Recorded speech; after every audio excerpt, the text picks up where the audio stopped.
about technology integration in the classroom or making your classroom interactive and engaging.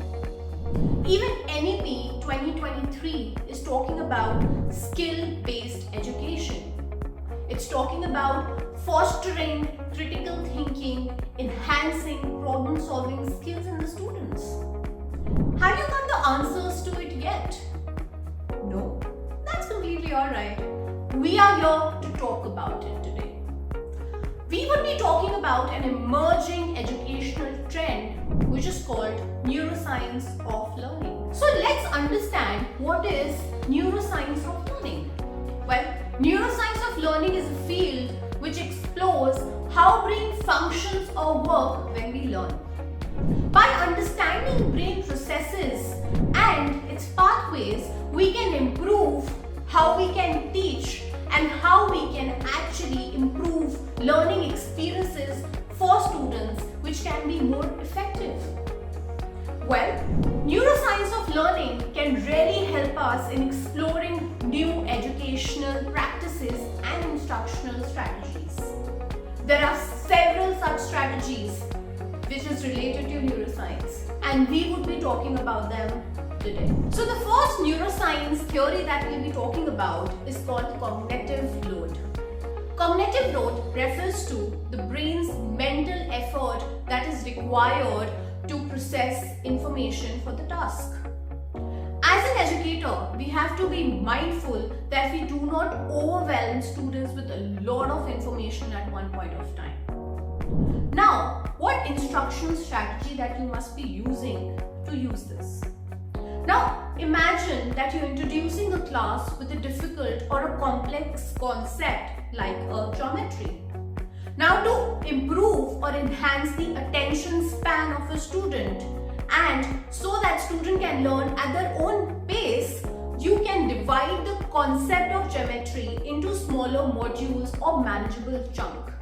This will help students to learn at their own pace and the attention span is going to be much higher. So the second neuroscience theory that we will be discussing is individualized and multisensory learning. Now, all of us know that every child has their own pace of learning. They have their own learning styles. So how can educators implement all these learning styles and preferences that we will be discussing today? So let's take a simple topic of solar system. How can we implement multiple sensory knowledge to this topic? First one is visual learning. So you can show them an infographic of solar system that will be accommodating our visual style of learners. Second type can be audio learning, which can implement the sound. You create a rap or a song regarding solar system. Third is kinesthetic. You can ask the students to make a system and they can position themselves like a solar system, which will give them an ideology of how kinesthetic learning works. And last but not the least, you can give them a research-based homework of reading and writing about the solar system. So this is how you can implement this concept of neural science, accommodating all the learning styles and preferences. So the third neuroscience theory that we'll be talking about is addressing emotional factor. As student emotional state plays a significant role in their cognitive ability. Positive emotions can have a great impact in terms of their learning and memory, whereas anxiety and stress can actually slow down their learning process. So what do we do? What instructional strategies should we use in the classroom? But before we get there, I have a question to ask all of you. Do you know your students well? Are you aware about their emotional abilities? What constraints are they facing in their education? No? That's alright. Let's talk about certain strategies and let's create a supportive environment for the students. Let's get some humor in the classroom. Let all of us give our students autonomy to step forward and talk about themselves, about their emotions and discuss it with you as educators. I understand all the schools have counselors available for the well-being of the students.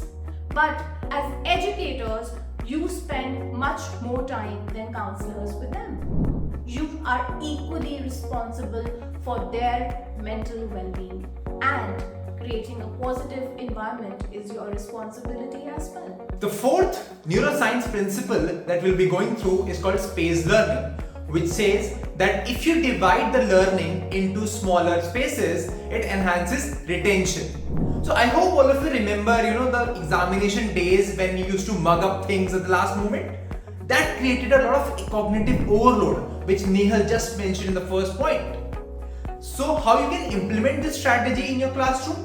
By taking regular assessments, technology integrated tools, so that the pressure does not impact the students' performance based upon their assessments which are done at the end. The fifth neuroscience theory that we'll be talking about is promoting active learning and engagement.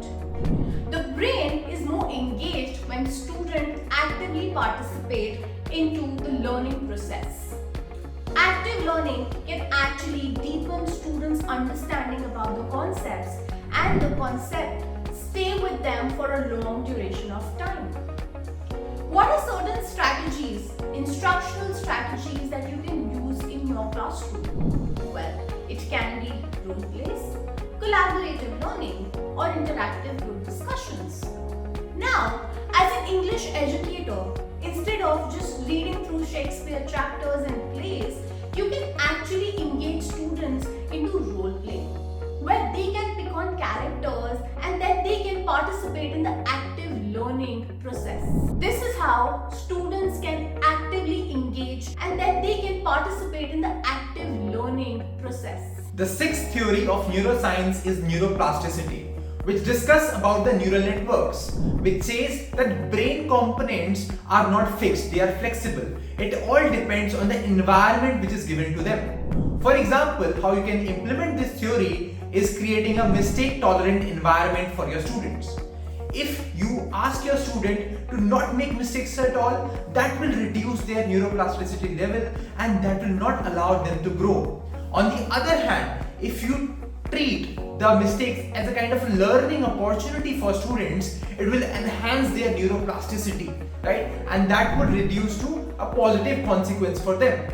That will create a holistic and a creative personality for your child. Educators, I hope all these 6 parameters of neuroscience will help you to make your lesson plans and learning experiences more engaging and interesting, and in turn make the students' cognitive function, information processing more effective. Like, share and subscribe to our channel for more updates on education sectors and latest trends.